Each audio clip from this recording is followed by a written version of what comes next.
You already know it's Thursday. It's funny because it's actually Thursday, but we're gonna do a tier list for the new format. Also, obviously gonna be a YouTube video. So hello YouTube, welcome to the tier list for the upcoming TCG format. Tiers are self-explanatory. Only one thing I want to preface before we start is that for almost every single deck here, this is a first impression. Right? I have not extensively tested over 30 decks. Just that goes to say, take it with a grain of salt. And if you think I rate a deck too high or too low, don't hesitate to tell me. And especially don't let it discourage you from testing or trying a certain deck. If you think it's got potential in this upcoming format, by all means, go ahead and try it. And also, if there's any decks that I'm missing here that you want my opinion on, that you think have potential, you can also leave a comment down below. Without further ado, let us begin. Gold Pride. I've said this before when I tried Gold Pride on stream.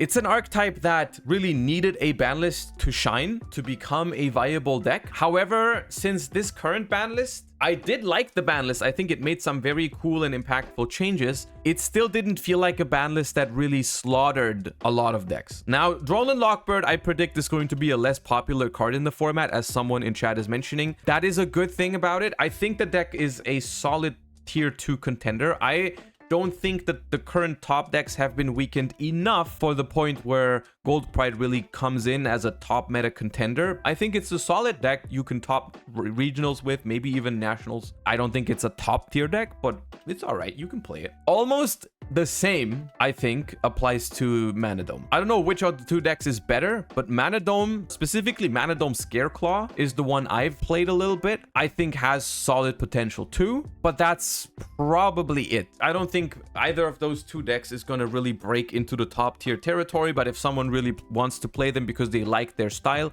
I think you certainly can, right? It's not one of those where I would advise you not to play them because they are not good enough. You can definitely do that if you just want to. Just be aware of the fact that you're playing a deck that probably is weaker than some other decks in the format, but it can definitely still do well, so that's absolutely fine. The first Copium archetype, Sky Striker. This deck is experiencing some crazy Copium right now. I looked at linkage yesterday on Card Market and it's gone up by like 10,000 billion% or something. I have thought about it. I don't think Sky Striker is that great. I'm gonna throw it into tier 2, but I think that's already being generous. One reason why you will probably see it in some top cuts at regional or national level is because I think Sky Striker is one of the decks out of recent years with like the largest fan base. And I think a lot of people will bring it. And by sheer representation, maybe a couple people will get lucky enough to make it in the top cut. I don't have the greatest hope for Sky Striker though. It's just too fair compared to the current decks. Rika, on the other hand, is a deck that it's going to be the first one I'm going to throw in tier 1.5. I think Rika Sun Avalon is a solid pick for the upcoming format. I keep saying this about Rika, is like it's been doing very well in these last couple months because there's just this dedicated player base of Rika players who just bring the deck over and over and over again. They keep doing well with it. Really goes to show that the deck is something that if you know how to play it, if you know how to pilot the deck, if you know how to navigate the matchups, you can do well with it. The deck didn't get hit by the ban list at all. I think that makes it a top competitor. Also, for some reason, Rika is just a phenomenon where everyone in the Yu-Gi-Oh community just refuses to learn how Rika works, is my impression. I have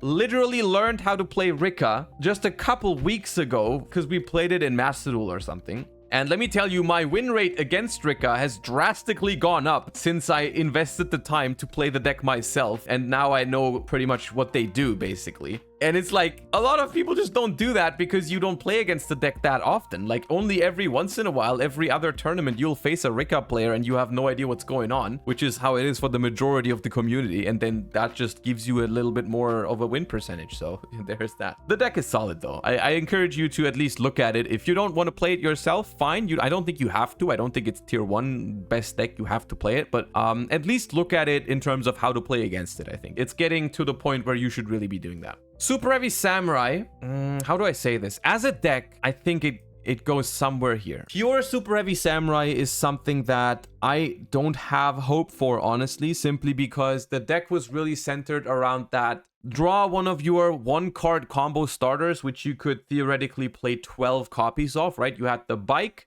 you had Vakaushi, you had Soul Piercer, and you had the wagon. Those four were all one card combo starters, and the one card combo was quite frankly completely insane. Two things have happened. First of all, the one card combo is not as good anymore because you lost the link one, so you lose a lot of value within your combo. But the more important thing is that you also lost one of your starters, which is the Soul Piercer, which is the one pictured here. It doesn't even work anymore as a one card starter, so your consistency also suffered a lot. Is it really worse than Sky Striker? Okay, you're making a good point. Hello, darkness. I'm gonna move Sky Striker down because I don't think Super Heavy Samurai deserves to be up here as a pure deck, but I'm not finished yet. What I can see happening with Super Heavy Samurai, I can definitely see a world where some decks use this as like a pseudo adventure engine where you just play like Vakaushi and some of the others to have like an engine that helps you set up scales, it helps you set up Baron de Fleur, it helps you set up a lot of different things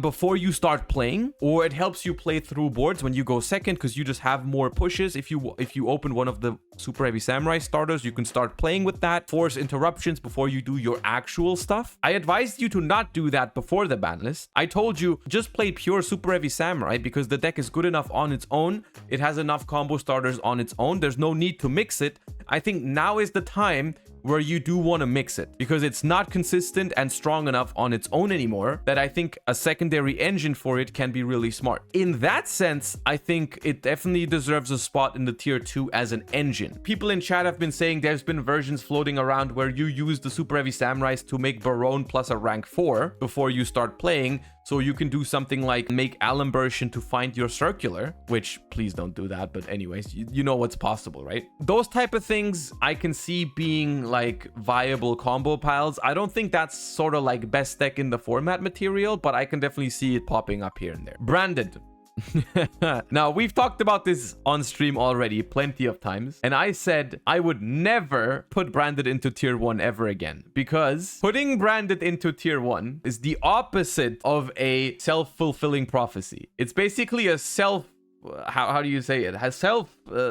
It's never gonna be true because if Branded is perceived as the best deck in the format, or even like among the best decks in the format, as soon as that happens, everyone plays Ash Blossom, everyone sides D-Barrier, everyone sides Anti-Spell, everyone maybe sides Bestials or Bell or whatever you want, you name it. There's so many cards that are so strong against Branded that whenever Branded is the perceived top tier deck, it just doesn't perform. So what I'm gonna do is I'm gonna throw Branded in tier 1.5, and I think that is exactly where it wants to be, and that's where it deserves to be. And I think that is honestly the highest that Branded can be, just by pure logic, because Branded is one of those decks, as soon as it gets top tier level, it gets countered to oblivion, and that throws it back down. So this is where Branded is. I included Dinos this morning because they get some support in the newest set with the Ground Xeno or whatever it's called, the new spell card, which is a powerful spell card, but I think Dinos falls into the same category as Sky Striker as like, dude, this deck is not 2023 ready. Kashtira, I probably rate it somewhere here. I think a Rice Heart is still a hell of a card. I don't think it's still the best deck. Maybe it's tier 1 still. Spoiler alert, I will not play this deck at German Nationals. There's a 0% chance that I'm turning up to German Nationals with Kashtira. It's a very me opinion, I think. But initially when Kashtira was looking to be the best deck, I said something along the lines of Kashtira is too easy to counter. It's too bad against non-engine cards. And that's why I don't like it. Now, that was true for the most part. That is why I didn't play it for all of Kashtira format, basically. But I think one reason why that wasn't completely true back then was because Kashtira had a lot of ways to play around those cards, right? For almost all of those cards, there were lines that played around them. Nibiru, you could make a Rice Hard Pass with 4 summons. Lava Golem, a Rice Hard Pass with 4 summons, only 1 monster, plays around it. All the spells and traps, there was the Lock 5 combo that played around those. People got really good and really creative at answering the cards that people used to counter Kashtira. I think with the Diablosis ban, a lot of that changes though. You lose the ability to play around certain anti-Kashtira cards. The only way you have to play around cards like Change of Heart, Tactics, whatever, Forbidden Lance. Forbidden Lance is the only card you have to play around those type of cards. And I think a lot of decks also didn't always lose to the first Arisard. A lot of decks could actually play into it and they ended up losing to like the second Arisard or something. I've looked at Kashtira. I think it's still a good deck. For me personally, it's not an option. I'm looking at it from my perspective. I'm not scared of it anymore as much because I know exactly it can't lock my back row and I can just play the most efficient spell and traps out to it, or something like a Kurikara, and I think it's gonna be fine because if you tribute the first Arisard with Kurikara, it's really hard to get it back. So yes, Kashtira is still a good deck, whether it's tier 1 or tier 1.5. I personally would put it here, but chat is literally screaming in anger at me if I move it down here. Like if my cursor touches it, chat is just going full on psycho mode, so I'm just gonna leave it here. But let it be known that I don't have much faith in Kashtira being actually the best choice for an event. That being said, Draco Slayer I still think is like here because it's like a combo deck that also just happens to auto lose to Zone Lock 1, which is kind of pathetic. I think it goes here. It's all right. It's probably not completely ass, but if you want to play a combo deck that really pops off, you can just play like Super Heavy Samurai builds, Manadium, Gold Pride. Those decks are just kind of better than Pendulum, I think. Like, it's not a terrible deck, which is why I'm not throwing it in unplayable, but yeah. Dragon Link, this can be with rockets, but it can also just be like the Bestial Control, Bestial Synchro type of stuff. I think that's got potential. I don't know if I'd rate it higher than Branded and Rika, but it's definitely a very solid deck. It's got solid grind game. It's also got solid matchups, I think, against some of the top decks. Like, for example, Branded is going to be a very popular deck, and having Bestials in your main deck is very good. Arisard being at 1 and Kashtira probably being less popular now is also something that helps Dragon Link because that was really annoying for any sort of graveyard type of deck. It's kind of like Rika, where the deck was already performing in this last format, even though not that many people played it. It was just basically the Dragon Link fan base kept it alive because they just brought it to tournaments, and some of them did do well. And I think that means it can still do well now because all the other decks, or a lot of the other decks, got significantly weaker and Dragon Link didn't. So here we are, you know, it's a good deck. Drytron, I don't know. Droll and Lockbird will be less popular, which is the only good thing I have to say about Drytron. I don't love Drytron, you guys know that. It got second Herald of Orange Light, but I don't think Herald of Orange Light is that big of a deal. I think Bestials are still going to be popular in side decks at the minimum, because you see here Branded is still... I rate Branded highly, and Bestials are among the best cards against Branded. Dragon Link will even main deck Bestials. Spoilers, Mathmech is also, I think, unfortunately still going to be a thing. And against Mathmech, you also want to have Bestials. So there's a lot of stuff that Drytron suffers from, and it's just, I'm not a fan of it. Dark World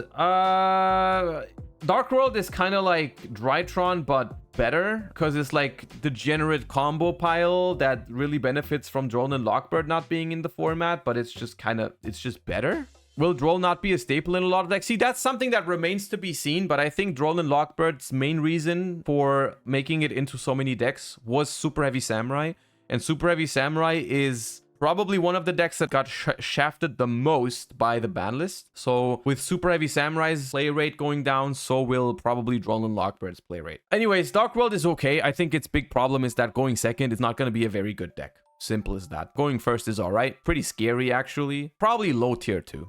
Don't play Eldritch and don't play Exo Sister. Those decks are not very good Yu-Gi-Oh decks. Fluandereeze, I feel like definition of tier 2. Honestly, if Fluandereeze draws well, it's a really good deck. It's really ignorant, even going second sometimes. And once again, Droll and Lockbird probably losing some popularity, and Board Breakers getting a lot better. Fluandereeze is one of those decks that really likes to play board breakers, right? It really likes to just go second and activate evenly or activate Dark Ruler and just play and ignore whatever your opponent did on the first turn, because they don't want to play like 12 hand traps or something. They just want to activate that one board breaker. And I think that is a play style that is just better in this upcoming format than it was last format, because it didn't work against Super Heavy Samurai. Once again, a lot of these assumptions you can tell are being made by, I'm assuming that Super Heavy Samurai loses popularity, which if I'm wrong on that, then also some of these other assessments might be different. But as of now, I haven't heard of a single person who's actually trying to play Super Heavy Samurai for the upcoming format. So I'm thinking it should go down in popularity, which benefits some of those board breaker type strategies like Fluanderies. And then going first, they draw Robina. You're still sad. Adignister, I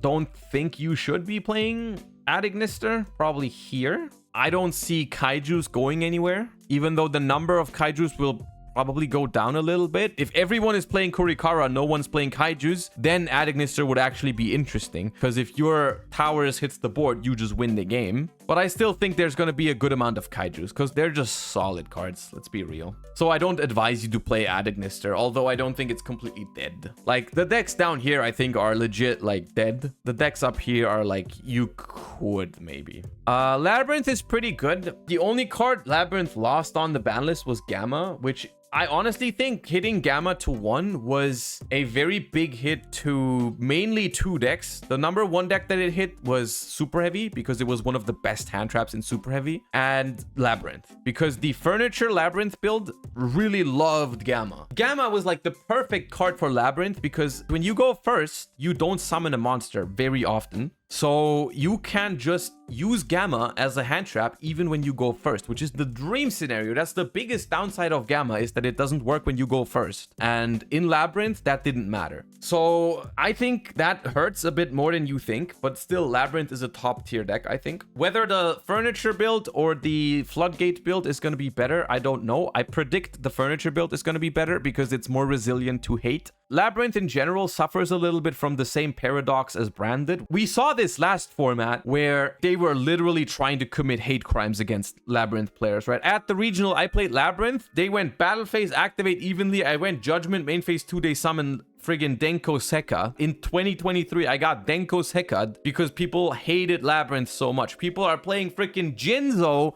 in decks that can tutor it. The hate for Labyrinth is real if that deck is popular. And I think that is something to consider, that if everyone thinks Labyrinth is a top tier threat, they might really prepare for it by playing cards like Denko. Lightning Storm did go to 2, which helps, but Feather Duster is still here, Evenly is still here, Wind Twisters, Cosmic Cyclones. Now, I think the Furniture build is a little bit more resilient to these cards as opposed to the pure Floodgate build. So if anything, I would encourage you to play the Furniture build. And that one I think is going to be pretty good. Marincess is aight, you know, just play a lot of hand traps, do your thing. It's okay. It's nothing overwhelming, but it's just not bad. All right, now, Mathmech.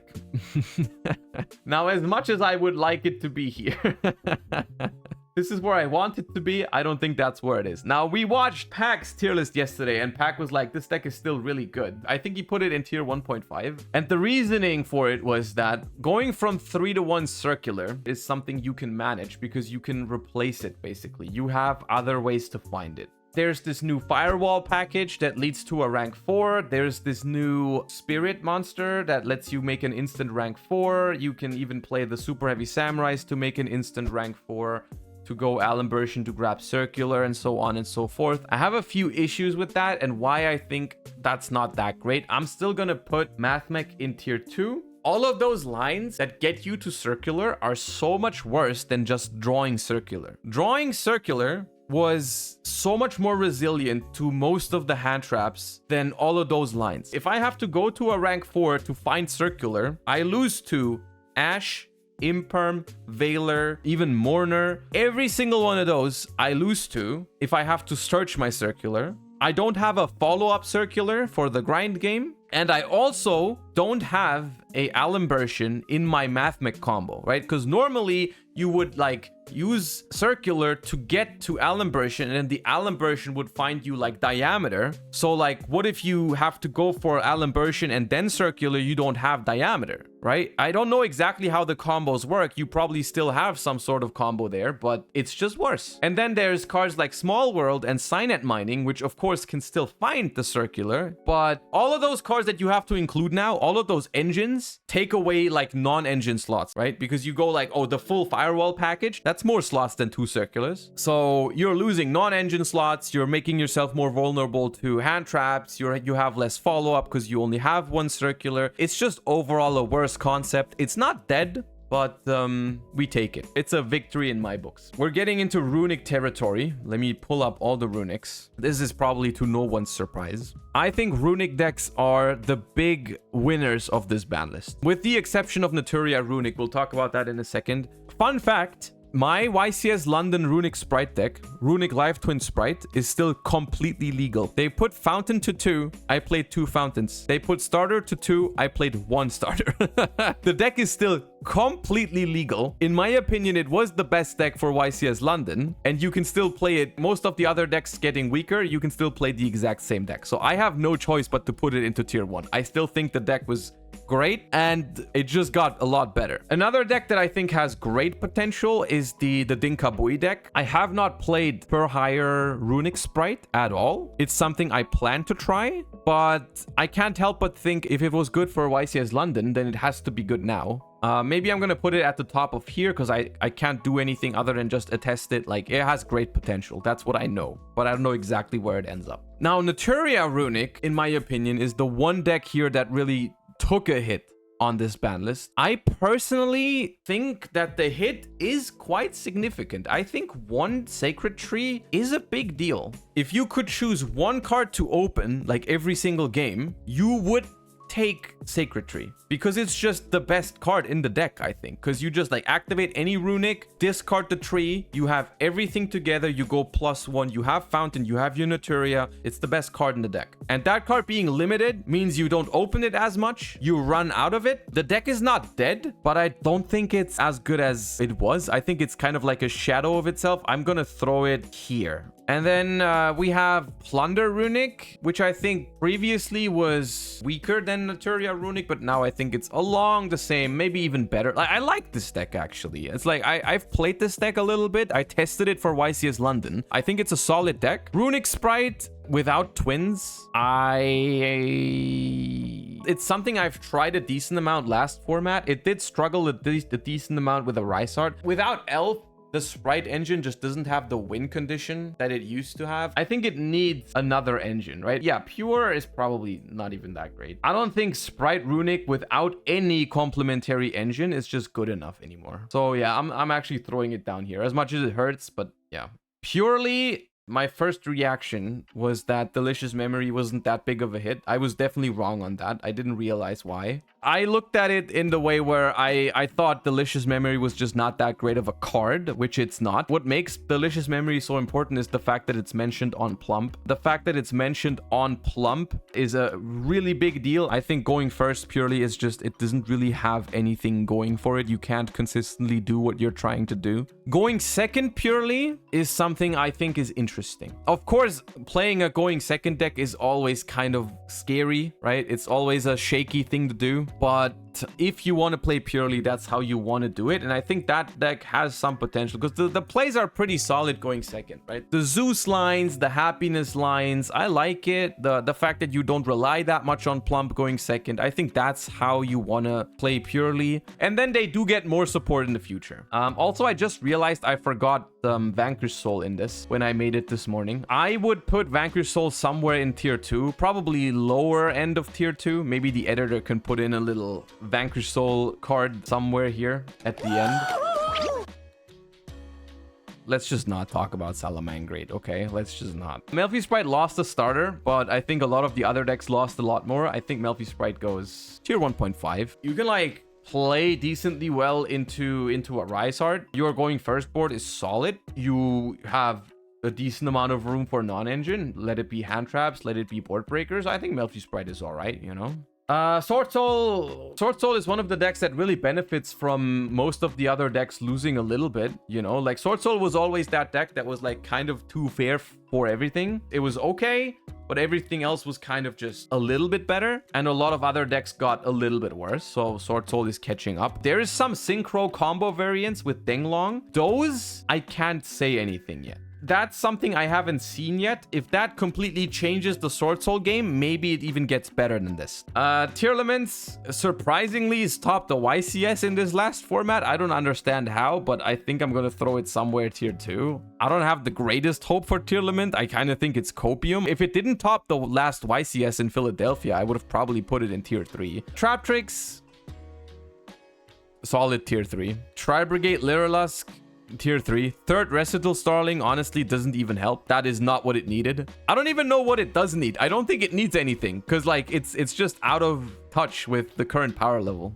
And then we have Tri-Brigade Sprite. That deck probably worse than Melfi Sprite, but probably not much worse. So throwing it somewhere here seems appropriate. And then Virtual World. I'm indifferent about Virtual World. I don't think it's great, but it's also not ass. And that's it. Like I said, Vanquish Soul, I think, goes into tier 2. I think it's actually a better deck than people think it is. I think the problem for Vanquish Soul is that it's not going to be played a lot because of its price point. It's not a very good deck value-wise. Like, what you pay for is not what you get in terms of quality, because this tier 2 here is packed with budget options, right? The Vanquish Soul deck is not one of them, so I don't think you will see a lot. For my own mental health, I'll put Salamangreat in tier 3. You can't stop me from doing that. And that is my first assessment of the format. Honestly, compared to the other tier lists or assessments I've been seeing, I think this is a little bit more pessimistic than others have been. I think I'm just being very strict in general here, because in the past, there's always been these decks where I wasn't sure about, and then they ended up being just not great. And I think that's the same for a lot of these decks here. I just don't see Sky Striker being great. I don't see a lot of this stuff being good. Even though they did receive help, they're still not better than what we already have. I think there is a clear difference between the power level of the decks in tier 2 here and the decks up here. Like, these decks up here, I think, are true meta contenders. This stuff down here, I think, is where you start considering these decks like rogue picks. That's the tier list. So if you're watching this on YouTube, thank you for watching. Don't forget to subscribe to the channel. And if you have a deck that you want to know about that I didn't talk about, leave a comment down below. As always, hope you enjoyed. Hope this helps you prepare for your events in the format. And I will see you next time. Peace.